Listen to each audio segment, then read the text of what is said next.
Hi, guys. December 6th. Jesus' birthday is coming up. This is 2024. This is your Hick Doctor from Oklahoma talking about stuff. First, Chris is from Texas, VA. Do I need a nexus letter for migraine stemming from tinnitus? Sure. What's the best way to get one?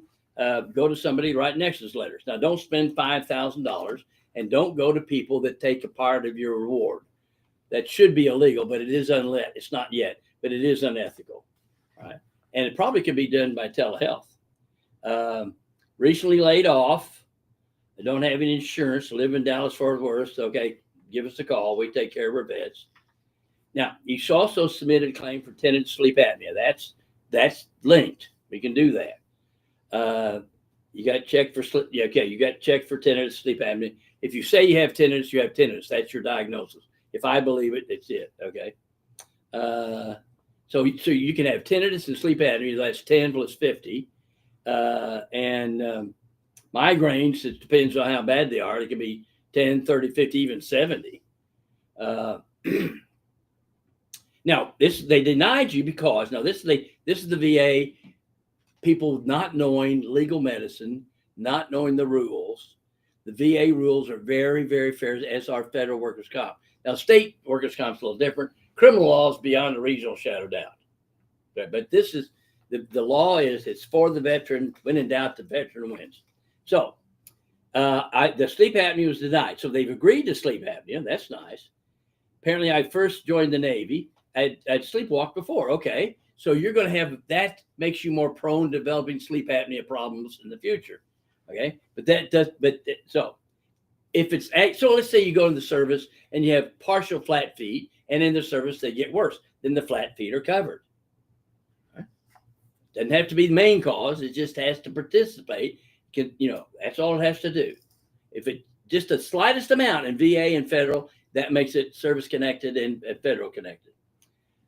From sleepwalking in my early 20s. No, your sleep apnea is contributed by your brain doing sleepwalking. Your brain does that. Tinnitus messes with your brain, the rapid eye movement sleep, and it's going to mess with your brain more than the average brain. So you're going to be more likely to get sleep apnea. That means it is service connected. Sure, you appeal the decision. The way you do it, you get a new nexus report. Copy the records. Don't worry about sleepwalking. They're wrong. They're just plain wrong. And you make sure we point that out and use that as a positive, not a negative.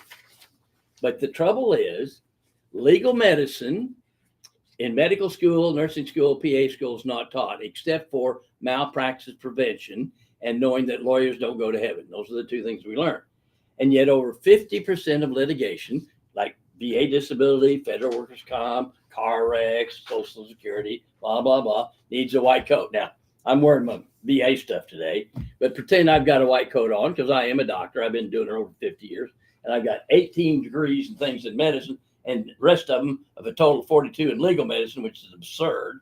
So I'm a super doc with a super legal medicine background, but it's no big deal. This is common sense. For instance, state workers' comp claim, company truck, company driver, wreck, broken neck, the neurosurgeon fuses the neck. Now, the insurance company's not fighting this case. They would like to pay hospital bills. They would like to do that stuff, but they can't do it till a doctor says, a white coat says it's work-related. So they send a standard letter to the neurosurgeon, who's phenomenal. He can work on my brain and my neck anytime. Is this work-related? And he sits back, I don't know. I didn't see the truck roll. That's not the criteria. Okay, and that happens just all the time. Okay, so that's an easy one. Maybe you'll be able to do telehealth. Okay, there's Helen. Will there be an offset when I collect OWCP retirement? No. Your retirement, if you're getting federal workers' comp, FERS disability, and retirement, then there's an offset. But if you have an OWCP scheduled award, that's just money. So I'm assuming you're talking about a scheduled award. So if you're on FERS, which is federal retirement and Social Security, they'll do the math for you. But you want both. You file for FERS, If you just ordinarily retired, the math Social Security will look at it. But if you have FERS, they'll also look at it. All right. But there's usually no offset between federal workers' comp and that. Okay, now, Robert, Texas, VA, filing a secondary claim for tinnitus. It's the primary claim for tinnitus. Severe stabbing, throbbing, shooting pain behind my ears. I'm currently waiting hearing aids. So you need to file for headaches too. All right. I had to undergo neck surgery and back surgery to get relief from the nerve damage. Okay. Now, is your neck and back service connected? If it is, that's going to help the pain you're having in your neck. But tinnitus is caused by noise. Now, you may also have stage 2 blockage, temperament, different joint problems. So if those other things are service connected or could be service connected, there are a lot of ways to approach that. Okay. Now, neck and back surgery. Did you hurt those in the service? Are they service connected? Remember, if you strained it, it's covered. And everybody strains the back. Okay. All righty. Yeah, except me. I'm as a doctor in the service down Fort Sam Houston. We had 6 hours of drill. 3 of them were lecture. And we're out there at the parade ground. And a bunch of us nerd doctors, this major's trying to teach us how to do an about face. I thought he'd go break his jaw, not laughing. Okay. Because you just hurting doctors like hurting cats. Which also brings to me the story. I'm out on the range, rifle range, with a doctor from New York, and he's got his canvas belt hanging down to here. He doesn't know you can cut it. Just a nerd like we all are. And he jams that M14, sticks it in my balls and then the gunny's balls. The second time he swings it around. I go up and I said, you put that gun on the ground. If you touch it, I'll kill you. He has no clue what I'm mad, but gunny's going, phew. So after Vietnam, flight surgery and all that stuff, I'm in Fort Lewis, Washington, taking an internal medicine residency, which, by the way, thank you, Army. Phenomenal. Thank you very, very much. First name basis, the heads of the departments can do, oh, wow. What a blessing. But anyway, ordered to go out to the range. When I would go out, I would rather go to the range, work the clinic, even in the snow and rain. But I go to the colonel. I said, Colonel, I will not go out to the range with a bunch of doctors. He said, the general said, you didn't hear me, Colonel. I'm telling you, I'm not going out the range. I'm not asking. Now, I'll get up at 3 o'clock in the morning, snow and rain, and go out with the grunts, okay? And I would rather be on the range. I got a marksmanship award. I love shooting out somebody else's ammo. But I will not go out with doctors. That's the most dangerous thing I did, including the mortars coming in Vietnam. And unfortunately, I didn't get to go out because I really wanted to. Anyway, that's my war story. I was in the service 3 years, got 10 years of war stories. And I miss the camaraderie. Okay, now this is Mark, VA from Ohio. Used you at a Nexus letter. Won my neck claim. Back was denied. Yeah, okay, let's go at it again. Found several errors the VA missed during their exam. I have new evidence. Let's start over. Let's start a new Nexus report. And we can probably do this telehealth because we've already seen you. And we'll get you, yeah. And will you write you? No, I'll write you a new Nexus report. Sure. You did answer a question I asked last month. Good. You're a fair doctor. You gave me a refund on the DBQ problem. Well, good for us. Good for us. Okay. Now, you guys, if you're not, let's talk about the guys that are homeless and in jail. Call us. Call us. Pull some favors. Let's get some stuff done. No, like we have somebody that's has no money. We'll do up to 4 conditions, and then release one of them, and then and it's free, and then as you get paid, we release the others, or we may do them all for free. If you get me on a good day and I'm not on my period, you probably get them all free. Okay. And pray about this. We're working on an investment company so that we can go to prisons and do apprentice ministry. Because if you're in prison, let's say you have 60% disability. While you're in prison, you get to keep 10%. Well, that's like $143 a month. That's a lot of money when you're in prison.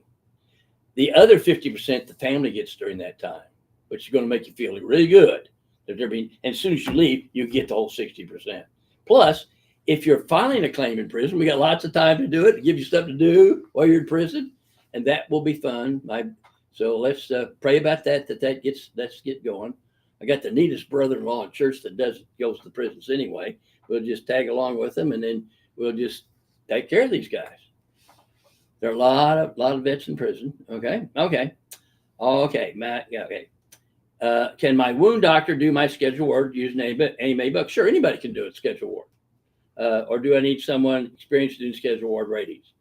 Do I know anybody national? I don't know anybody I'd recommend except us. Now let me tell you why. The AMA guides,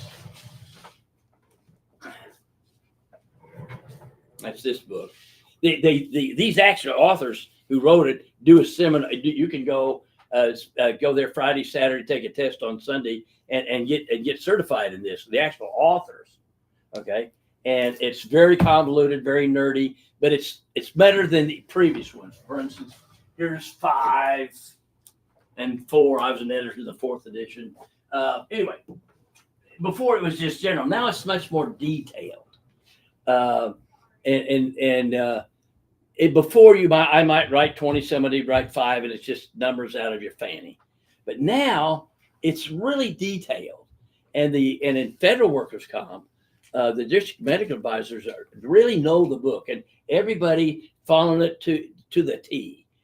For instance, I rated a shoulder once at 18 and incorrectly multiplied by a 20% factor. Okay, and it should have been a 5% factor. So it went from 20 to 19, but it didn't go from 20 to 5. Or there's a FECA bulletin, that's the Federal Employment Compensation Act bulletin, that said if it's constant pain, it makes it a class 4. Now, classes means if you have an injury, there are classes, and obviously higher class is higher. That's a lot of money. That's worth it coming from New Jersey. Okay? Also, if you do just AMA guides and you do federal, you really got to know all the federal nuances. For instance, the guides go as shoulder. They give an example. If the range of motion of the shoulder is the highest rating, you stop. But if it's not, if the diagnosis is its highest rating, then you can add nerves and other conditions to it. FECA bulletins say if the range of motion is the highest, you can add nerves to it. That's worth a trip from New Jersey. All right. So if you call them, do you do AMA guides? Do you know the FECA bulletins? If they don't know what FECA means, don't go. All right. And the other thing is, this is a personal injury or a car wreck, and the doctor and the attorney for the insurance company said, "Well, isn't the treating doctor in a better position to rate this person?" I said, "Oh, absolutely not." And of course, you never ask an open-ended question to expert witness lawyers. Why? I said, because if I do surgery on you, you have 0 impairment. It's not even fair to ask me what your rating is. It should be an independent. Okay, but you need somebody that knows this, and not by this way the states do it.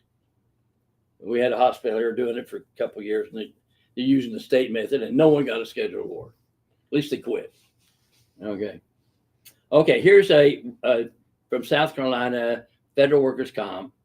Re-injured on the job, my knee, 2 meniscus surgeries over the last 19 years.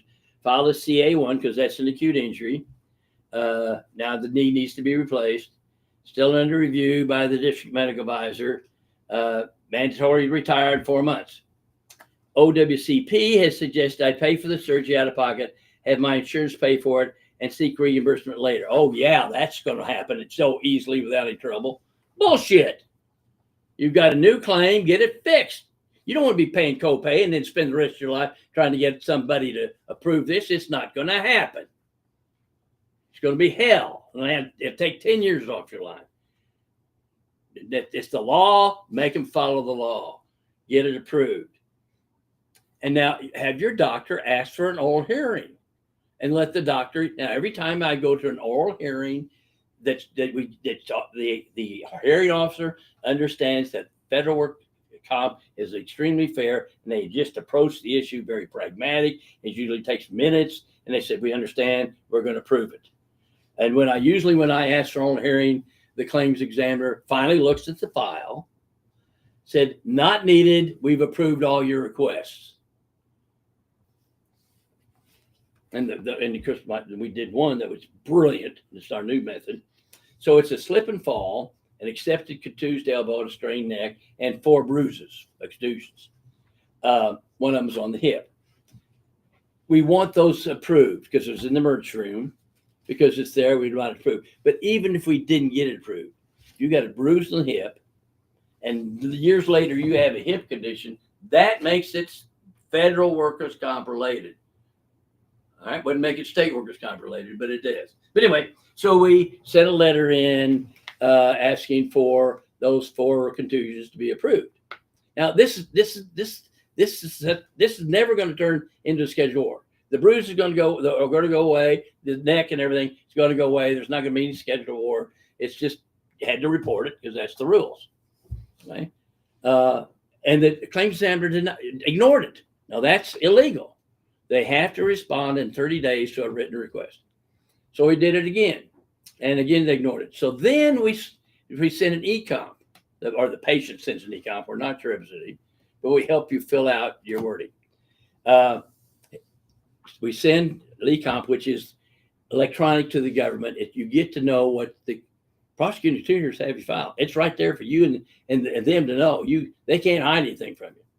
So I asked for this on that day. You didn't respond in 30 days. After the second time, it's been 90 days. Now I've asked, this is the third and last time. If you do not respond by the deadline 30 days, I will consider a threat, not asking. I will consider asking for an oral hearing to have this upgraded to the senior claims examiner. Now, you don't have to do that. You can just ask for it upgraded to the senior claims examiner. Okay? The threat was better than if we ask. It takes about a week, and they finally pull up the file and go, "Oh, it's Ellis, settle it." Okay, but the threat, the claims examiner said, "Pull up your file," and those 4 contusions are approved. Okay, it's just like a claims examiner said, "I left a voicemail. She didn't call back." She scanned her phone records, calling him in a lie, and suddenly everything's approved. All right. Now, it's not all the claims examiner's fault. I'm always knocking the claims examiners. Now, yesterday I had a deposition, and I've got to compliment the government. I've got to compliment claims examiners. This is a very difficult case. It was a postal worker, a door and a jam on his right arm, had immediate pain, and he's getting ready to have shoulder surgery eventually. So it's obviously a real bad injury, and a little bit of pain in the right side of the neck, and had a little numbness down into his hand, okay, which could be a cervical spine and a cervical spinal nerve down into the hand. Then he also has a nerve entrapment in the hand. So it's very subtle, the spinal nerve pain. Okay.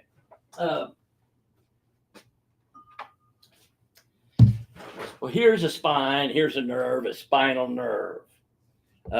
If you hit your funny bone, those 2 fingers tingle, that's a peripheral nerve, but it starts up here in the neck. Okay, anyway.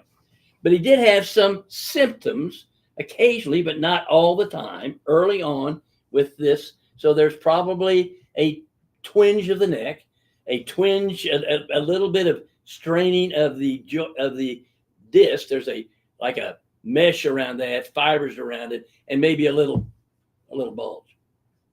Not a herniation. For instance, if you hit your elbow on the door jamb and you don't hit that funny bone, that ulnar nerve, that little tap, nothing. But saying that same little tap, if you hit the nerve because it's right at the surface, you get tingling. So you don't have to have a herniation. You can have just a bulge. Well, so he has that off and on. Plus, he also has peripheral nerve, has an EMG nerve test, shows he's got nerve here pinched and a nerve here pinched, but doesn't show a cervical nerve. Well, we see him years later, about 3 years later, and do a scheduled ward. And during the scheduled ward examination, having had the advantage of all that history and getting it, we have decided that you did have a slight injury to your neck at the time of the injury, of the acute injury.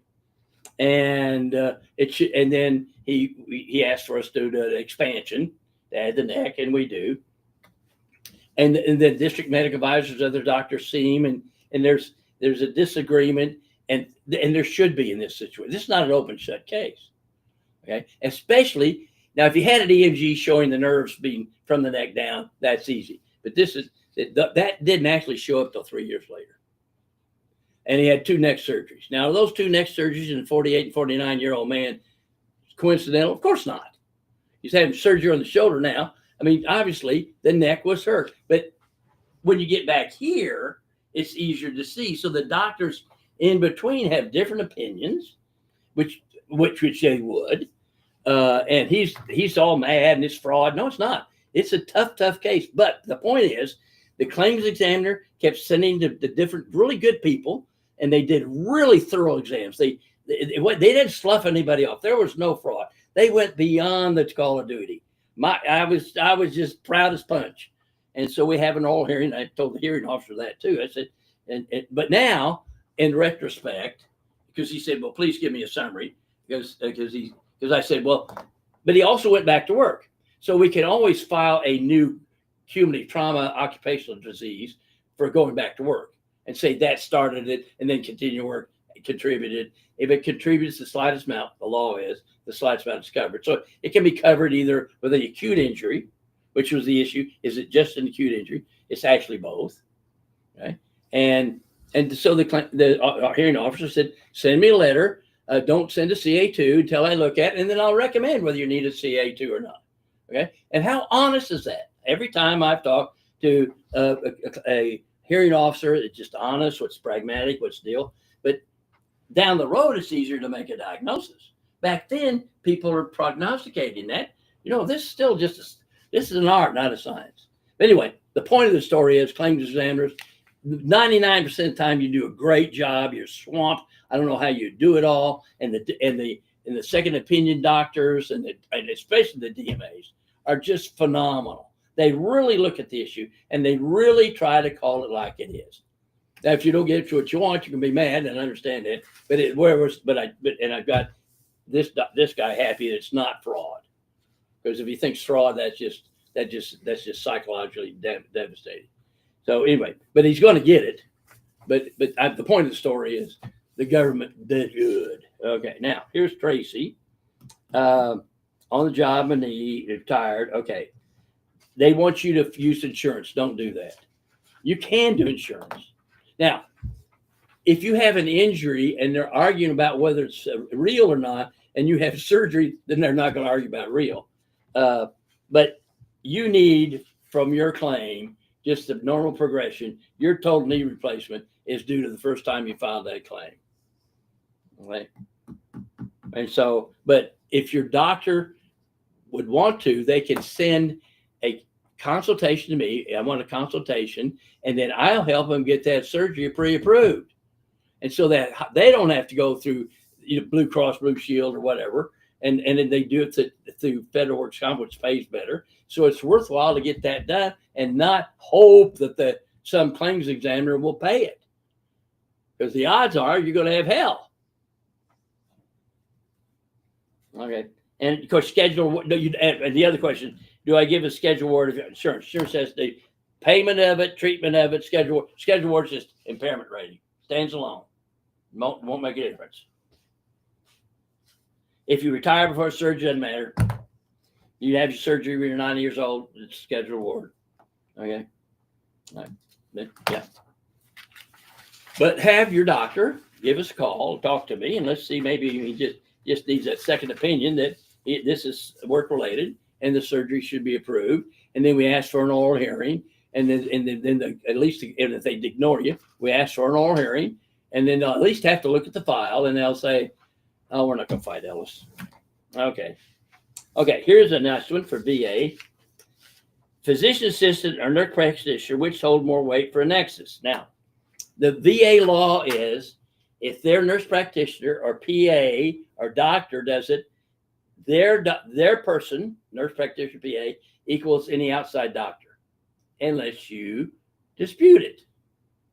So if you have a nurse practitioner or a physician assistant, and then you get a nexus report with an MD or DO, then you say this has got more probative value because that's the VA rules. And then or you print my CV out and you say I want to see the CV of the nurse practitioner.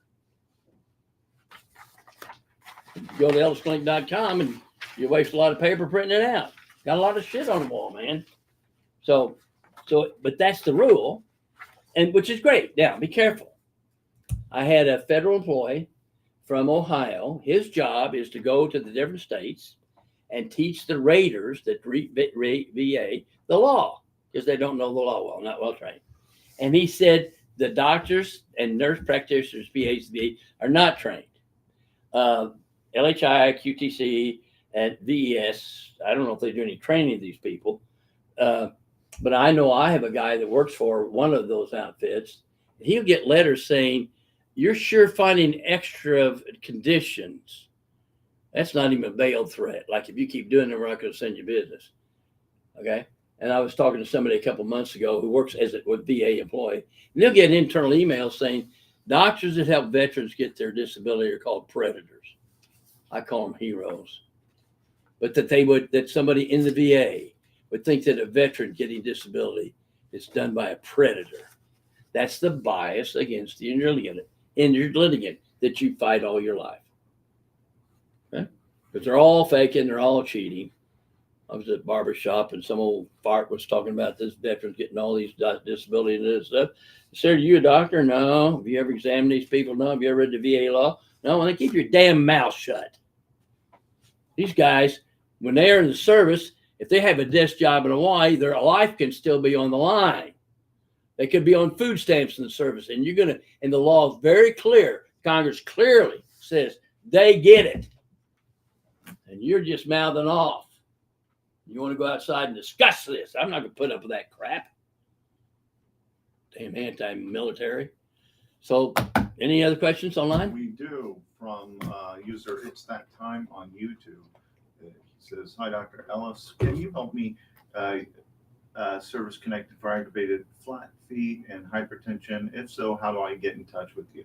I need a Nexus letter to connect to service, even though they've been treating me with 5 hypertension meds for over 10 years.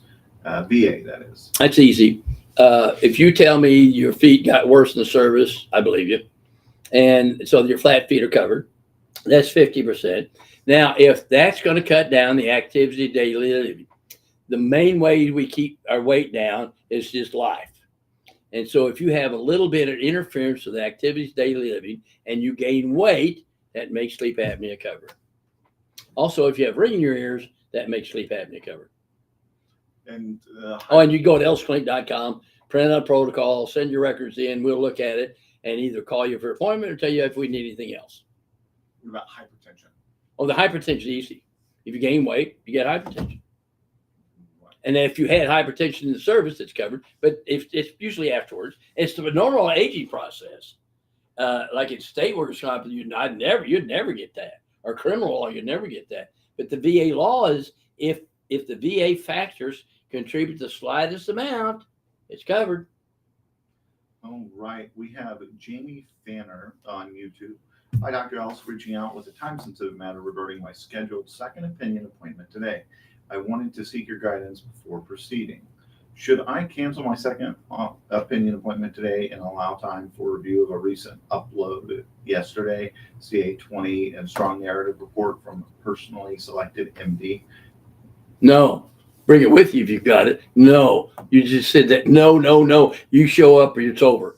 Show up, period. Now, I would recommend you, anybody going to the VA exam or any kind of exam, take your cell phone, turn it on to voice, and so then you'll know the time you were there and you'll have that voice record. Now, you can't use it in court and stuff, but it'll have something for you to say to anybody, I was only there 29 minutes or 10 minutes, and then he never touched my knee and he didn't do this, didn't do that. Because sometimes it's just disturbing what a guy in a white coat will do to you, or a girl, but it's usually guys. Because if they do that, if they rate you low, they're going to get more business. Let's just call it like it is. And I wouldn't mind insurance companies doing that. That's their job to lowball you. But when my government does it, that's not the job of the federal workers' comp or the VA, this VA system. They're supposed to call it right down the middle. But they have a subconscious bias. If you have a VA claim or a federal workers' comp claim, it's like being a black man in a KKK meeting. It's sometimes that bad. And people don't even know they're doing it. They think they're doing right by screwing you. So ultimately, go to. You have to go or you'll lose your case. Period. Right. So we have a response from the user. It's that time. He is a grunt Marine. Well, Marines means you're crazy. What was the question? No, he was the question about hypertension.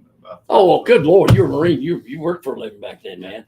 Yeah. Right. Of course your feet got worse. What about your knees and your back? Your hips? So we have Facebook, Dolly Gentile. I'm 77, was injured at USPS. Under 5 years working at USPS, now on PN status. Manager at HR department for USPS called me requesting I go on FERS retirement. Said I'm holding up a position at the post office. So they hired you under 1916 law. If you want to stay and work, you can. And I understand you're a supervisor at your job, you're paid more so you can accommodate these people. But it's a pain to have people with restrictions that you have to schedule around. And I can see why you want to leave and take FERS, but why would you take FERS at 40% of your pay taxable when you can get your pay? So, yeah. And are your restrictions due to a work-related injury? If your restrictions due to work-related injury and he wants you to quit, you could go on workers' comp, temporary total disability, and get 75% of your pay tax-free, which is a lot. I don't know why anybody gets off TTD, but they do. They go back to work. Especially my postal people. They'll work till they're 90 years old.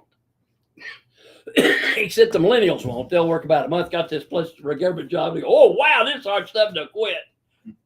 I mean, if little old ladies saw what you did as a city carrier, letter carrier, mail letter, they'd stop sending Christmas cards.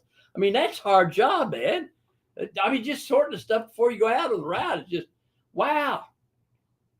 So, and the definition of a third world country is they don't have the United States Postal Service. Newsweek calls me the pioneer of Huron Bible study. If you've got an electronic Bible or reference, I typed it in 1988 because everything's on plates.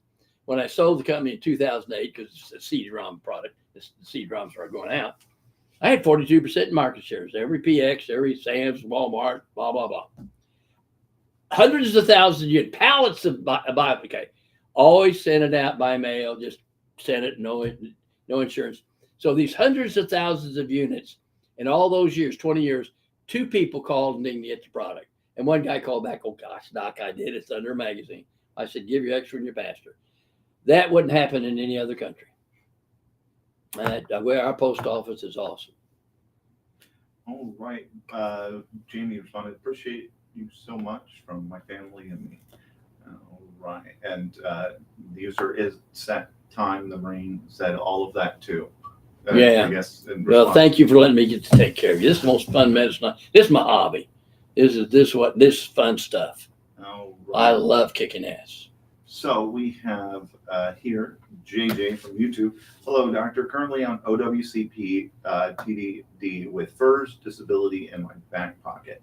I'm moving 3 hours away from my treating physician. Can I still see him or hire you? You don't need to hire me. See your treating physician. Use me as a consultant. You know, with paperwork or if you need a second opinion or something, go to the doctor of your choice. And now I've had people say you can't see Dr. Ellis over 100 miles. No, there's a rule. We'll only pay 100 miles. But you can see anybody. You can see somebody in Africa if that's your doctor. You just don't get paid for the trip. You have and by the way, you have the sole right to pick your doctor. The government should never even tell you where to go. And if you get hurt on the job and they send you to the company doctor and you keep going, you picked a doctor, you go to your doctor, somebody that knows federal workers' comp, or otherwise the reports will screw everything up. Right. Now, JJ expanded. He said 2 lower back surgeries, and he's glad that you're up and out. Now, Jamie. He's had the back surgery, so I haven't. Okay. Yeah. Is Jamie Fanner from YouTube. How can I obtain medication and surgery for extensive weight gain from OWCP if I have an emotional stress related condition?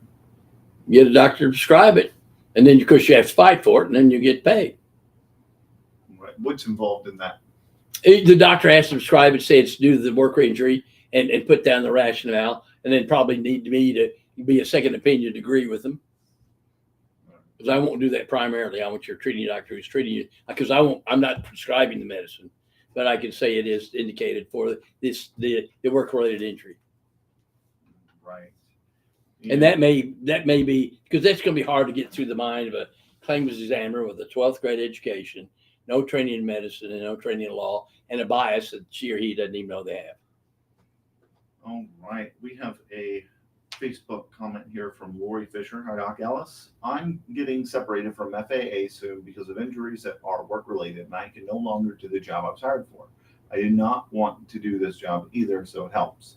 How do I get approved for wage loss? What tools do I need for my work before they separate me? How do I prevent a gap in payments? Okay, you get, if those things are work-related, get those approved. So maybe you could work 4 hours a day and get paid salary and 4 hours a day off, and you get paid workers' comp.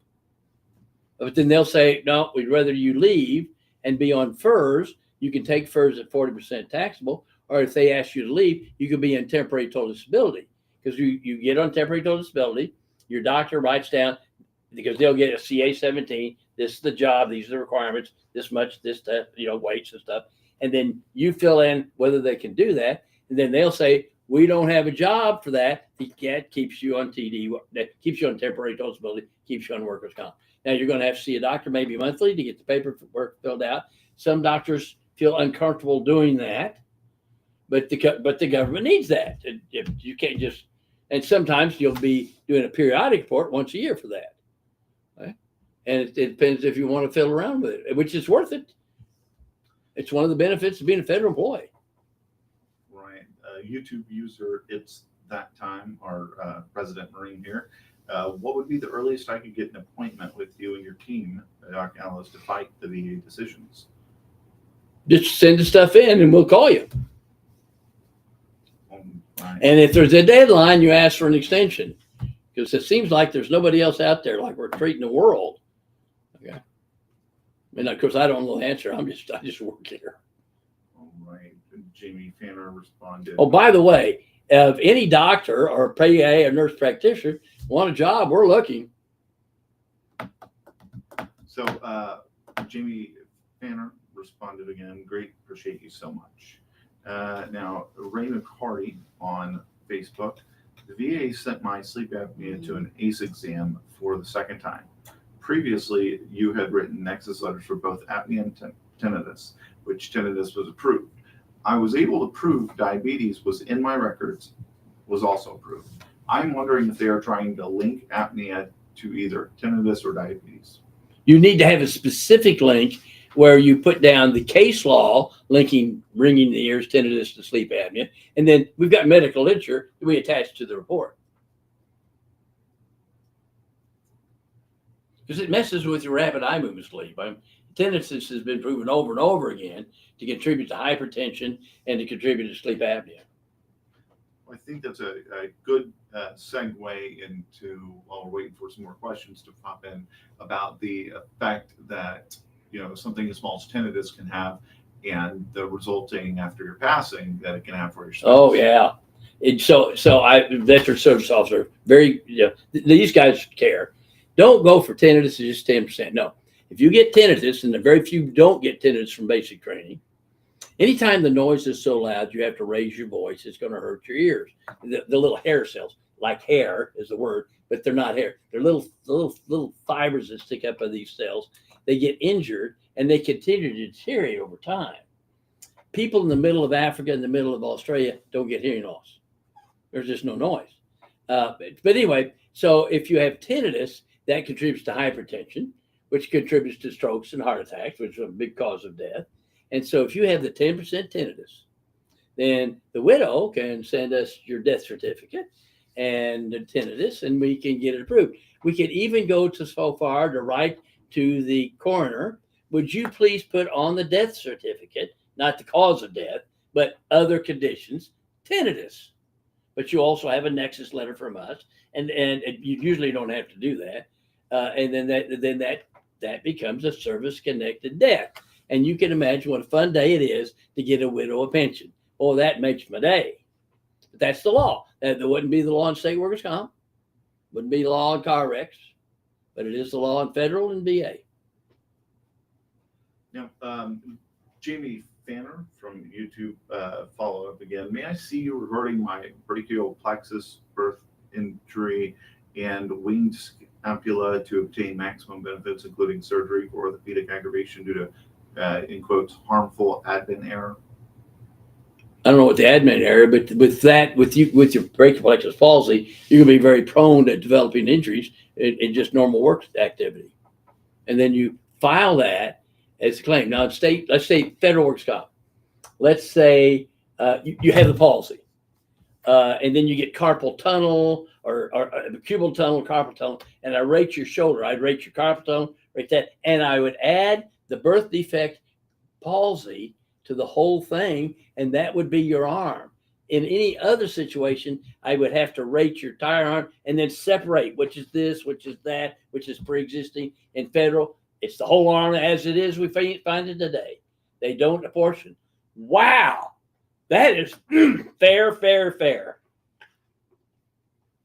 Now, while we're waiting for some more comments to come in, I wanted to expand on your commentary on giving widows a pension and some of the reluctance that veterans have in filing claims. Oh, yeah, right. So you're not filing for yourself, you're filing for your family.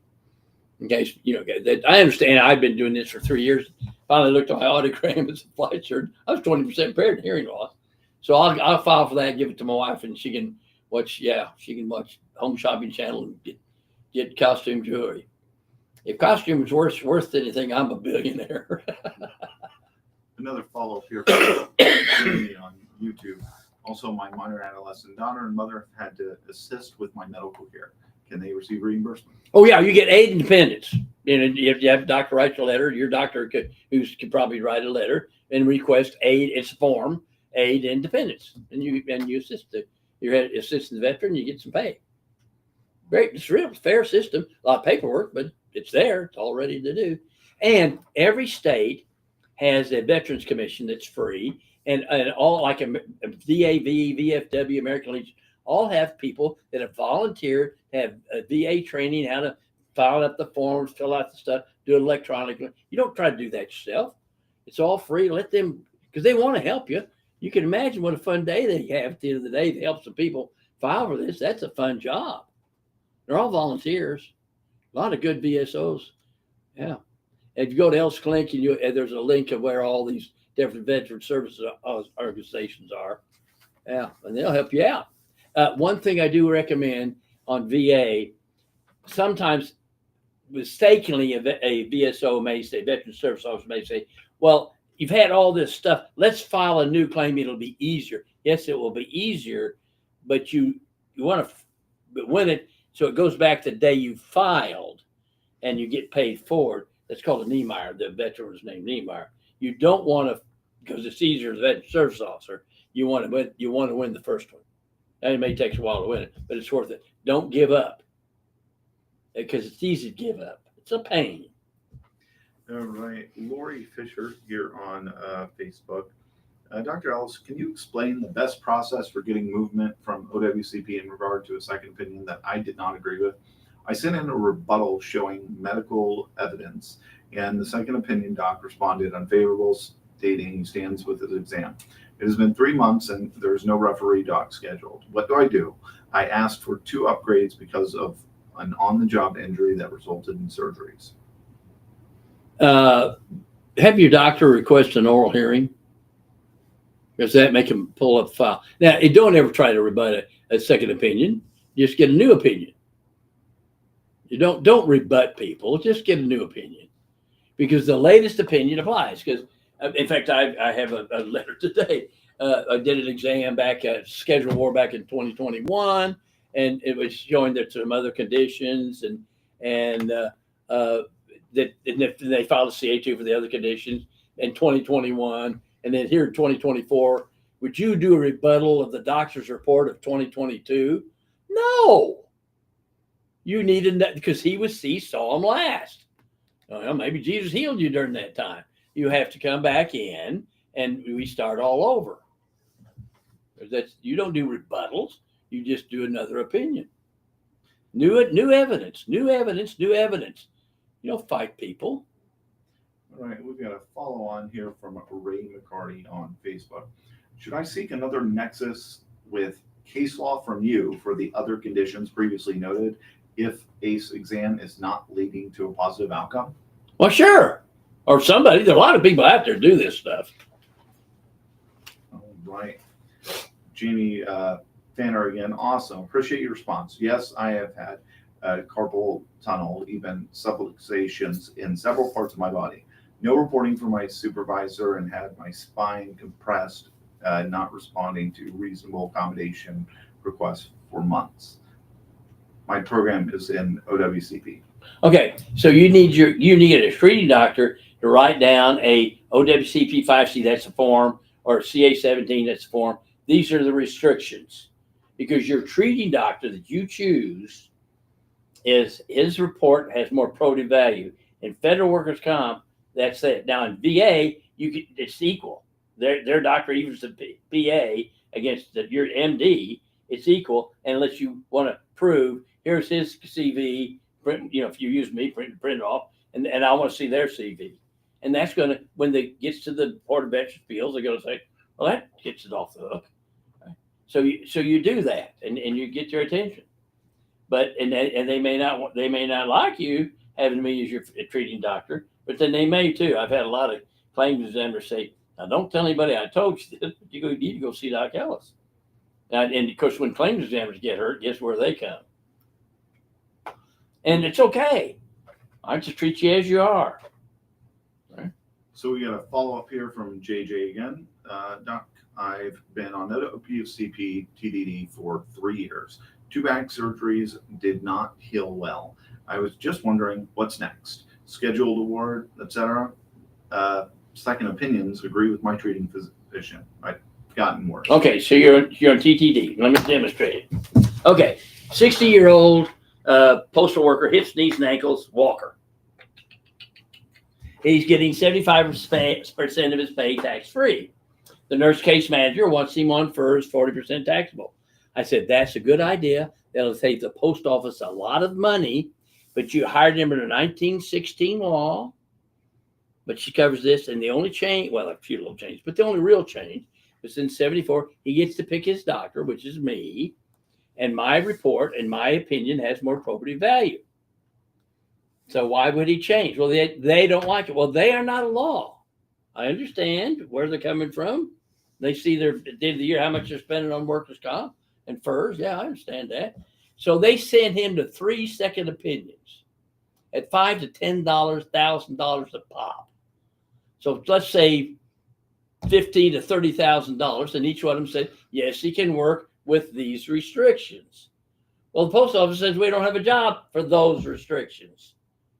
So federal government, I would assume if you hired me for $1 and got my consultant fee of $1, I would show you, instead of these claims examiners said you got to get it off their desk in 30 days, they just send second opinion, second opinion, second opinion, second opinion, second opinion. There ought to be a review committee to see if all those second opinions are necessary. And then they need to review your second opinions. Most of them are very fair and honest, and some of them are just outright fraudulent crooks. Just like in some insurance companies, they'll hire somebody to write 0 every time because they think they won't get business if they don't, and they won't. There's some claims examiners are looking for a 0. That's just human nature. You probably save 10, 20% at the end of the year of the amount of money you're spending on workers' comp.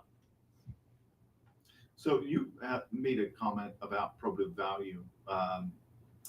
Let me Legal value, yeah. Give me a moment here. We had another from Jamie Fanner. Appreciate you, and may the Most High bless you and keep you. May His face shine on you and be gracious to you. May He also turn His face toward you and give you peace. Shalom. With much gratitude and love, Jamie and her family. Thank you for the prayer, and he does. The reason I can do this and take on the government, in 2004, I started telling the government, you got to take care of these people. I'm going to kick your ass. Now that should put a bullet on the back of my back. Okay. I understand it. I'm not stupid, but I do require my federal government in the United States to obey the law. If you do, I'll take care of you, and I'm going to kick your ass. Now I've done 1,588 hearings and testimonies, and I've never lost a case. And when I've gone to federal criminal court, every time the judge has threatened the prosecuting attorneys, it's usually 3 of them, with contempt and even jail. So if you ever want to take me to court or file charges against me, read my transcripts. You do not want me in a courtroom because I'm going to tell the truth. I don't care if you burn me at the stake, shoot me in the back of the head, or torture me. I got saved when I was 31. I gave my life up to the Lord then, and I'm going to tell the truth. I don't care if you like it. I don't care if my patient likes it. I had a vet that said, I'm not doing your glaucoma. I think you'll find doctors that say your glaucoma or service connected and won't hurt my feelings. But I don't think it, and I won't write it, and I'm keeping your $500 because it's longer to say no than it is yes. He said, well, Doc, I appreciate it. You're being so honest, and you keep the $500. Well, going back to the probative value comment, and previously we had the Facebook question regarding, what they should do, and you had suggested oral hearing. Oral hearings, or go all the way to the Employee Compensation Appeal Board. We'll walk you through it. But talk about the importance of that, an oral hearing, and the fact, even how far it gets, who has the authority in the room. Okay, the oral hearing is informal. Then you don't even have to keep records, although they do. I mean, I'm glad they do. But it makes somebody sit down and look at the element here. Like the other one is this neck part of that jam of the shoulder? That's the issue right here. And we can focus down on the issue, focus on the law, and they've always been phenomenal. Had one case in Amarillo. Charles has been there 100 years, a mail handler, hips, knees, back, knee surgeries all over, everything. They get a video of him taking groceries into his daughter's house, about 30 yards, and file criminal charges, 5 years jail, $250,000 fine, blah, blah, blah. And now, talking about videos, let's just digress, okay? Go to Ellis Clinic and look up video surveillance to make you feel better. The Employees Compensation Appeal Board said videos are worthless. They may be on medication, and it's not medical evidence. The doctor's interpretation of the video is the medical evidence, but a layman's interpretation is not. Okay? So anyway, now this guy can carry groceries into his daughter. My God, it's not in a wheelchair. Anyway, so I get a call from the union, and it sounds like I need to come to the oral hearing. How much that cost? Well, I'll come for free. And Doc, I've been doing this for 23 years. I've never had a doctor come to an oral hearing. Now I'm mad at hell.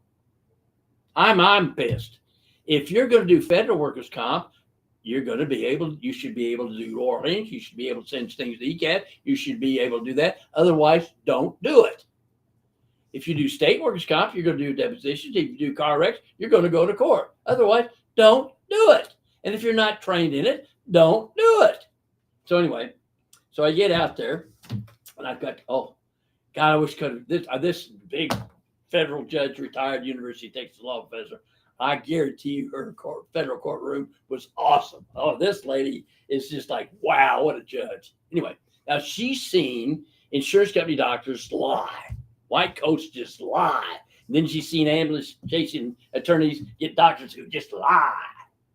Okay? When I started doing this 50 plus years ago, An orthopedic surgeon write 0 for a fuse back because the surgery made him well. Another doctor write 50%, and neither one, no matter what sprained or fused, and neither one of just fraud, just pure fraud. Okay. So anyway, so she's sitting there like this. Doctor, what are you getting paid? Which is a really good question. What's my motivation? Fair enough. Now, if I don't take over, this guy is going to jail. Anyway, now I would not have done this in federal court. I would not have been flippant. Oh my God. But never crossed my mind. I went, oh, I got a good steak last night. And boy, it just set her off. Now, don't you be flippant with me. Because if I'd done that in federal court, I'd go to jail and had a contempt charge. I know that. Because federal court's just awesome. Wonderful. I mean, our court system is the best in the world. Okay, so anyway. So I looked at her, and I looked at her, and I slowly got up, walked around that big old table, and got my eyes right in her face. I said, ma'am, I'm a clinical associate professor of legal medicine.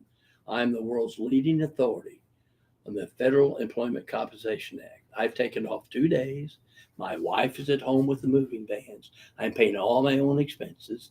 They bought me a steak last night. They're damn sure going to buy me some beers tonight. And I'm going to teach you the law, and you don't need to teach me ethics. And because I can assume you're the patient, and the union guy, oh God, we're going, oh shit, this guy's crazy. And of course, she just has fire coming out of her ears.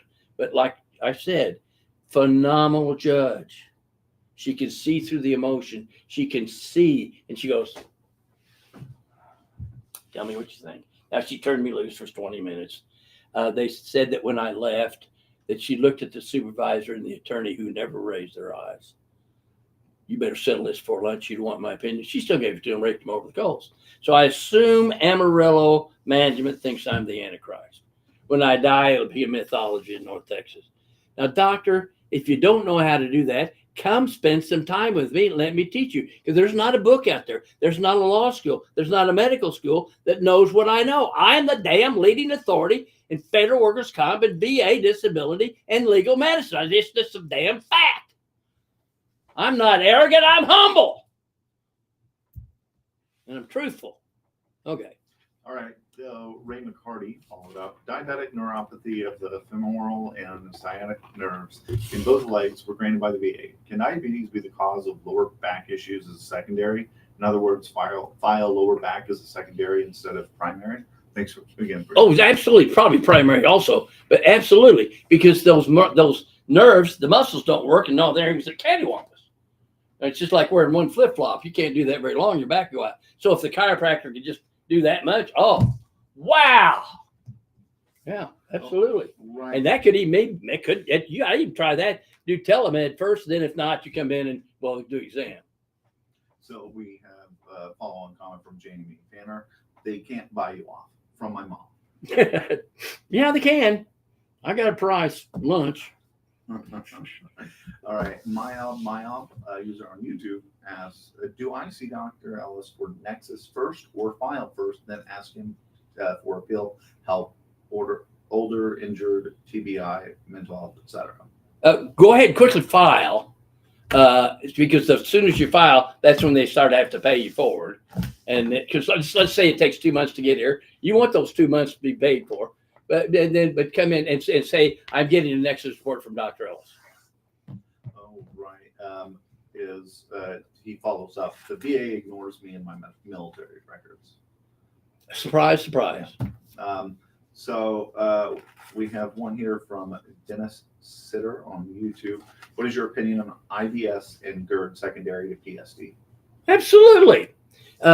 In the old days, before we had all the neat new toys, when I was practicing medicine, we used a stone chisel to write our notes on. Anyway, so you might have, you're worried about GERD or hiatal hernia, you'd swallow barium, which shows up white in a fluoroscope or x-ray, and you'd see it go through the gut and see the gut and see how the peristalsis is and stuff like that. So you're having them do that. And you stand still, and you'll see the guy go. The vagus nerve is like a second brain. Okay, you butterflies in the stomach you get if you get nervous or you do public speaking or something, and so all that PTSD, it's going to make your gut go like putting rubber bands in. Of course, it's going to make your hiatal hernia, your GERD, your irritable bowel syndrome worse. And your irritable bowel syndrome will also tell your brain. It's all interconnected. It's an amazing thing. We're amazingly made.